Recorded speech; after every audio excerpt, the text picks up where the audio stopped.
महाविकास आघाडीतील बरेच नेते आगामी विधानसभेच्या तिकीट वाटपासंदर्भात चर्चा करताना दिसून येत आहेत। तर महायुतीमध्ये नेमकं चाललंय काय किंवा त्यांची रचना ही कुठेही तिकीट वाटपापर्यंत जात आहे हे कुठेच दिसत नाही। अजित पवारांनी स्वतः त्यांचा काढलेला दौरा, एकनाथ शिंदे यांची रचना आणि भारतीय जनता पार्टी ही कुठेतरी शांत असलेलीच दिसून येते। आणि याच सर्वांच्या पार्श्वभूमीवर अमित शहा यांचा दौरा महाराष्ट्रात आहे। याच दौऱ्याच्या दरम्यान नेमकं काय होऊ शकतं हे आपण या व्हिडिओमध्ये पाहणार आहोत।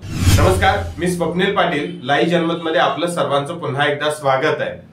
अमित शहा महाराष्ट्रात येणार आणि त्यांचा 2 दिवसीय दौरा हे गणेश दर्शना संदर्भात असणार ही न्यूज तरी आली, पण यामागे नेमकं कारण असं की आगामी येऊ घातलेल्या विधानसभेचं नेमकं नियोजन कसं असेल आणि त्यांची स्ट्रॅटेजी, जागा वाटप कशा स्वरूपात असेल हेच यामागलं कारण।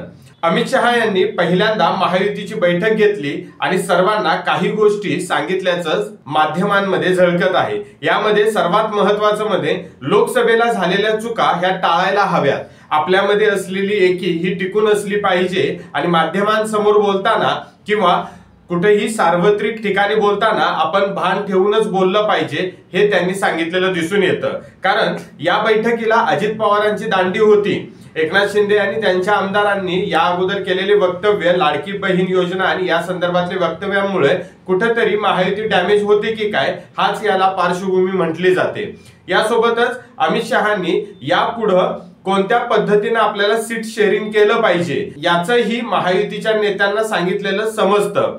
यासोबत सर्वात महत्त्वाचं म्हणजे अमित शहांचा दौरा हा मुंबईमध्ये आहे आणि आगामी येऊ घातलेल्या विधानसभेमध्ये आणि यापुढे ही महानगरपालिका इलेक्शनच्या दृष्टीने उद्धव ठाकरेंना रोखण्यासाठीच मुंबईमध्ये केले जाणारे नियोजन, आशिष शेलारांची त्यांना असलेली साथ, या सर्वांमुळे ते मुंबईमध्ये आपला गड राखू शकतात। नुकतंच त्यांनी एका भाषणात असं देखील सांगितलं की मराठी भाषा ही आपण जोपासली पाहिजे, बोलली पाहिजे आणि मुंबई हे बॉम्बे न म्हणता मुंबई या नामांतराला आपला पाठिंबा आहे। म्हणजे एकंदरीत काय, मराठी कार्ड हे महाराष्ट्रात चालू शकतं हेही त्यांनी सांगितलेलं दिसून येतं।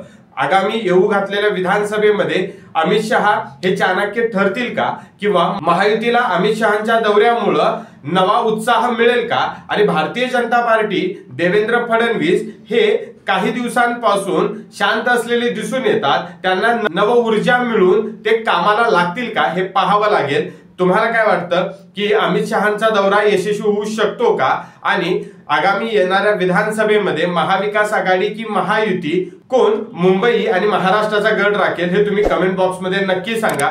तुर्तास धन्यवाद।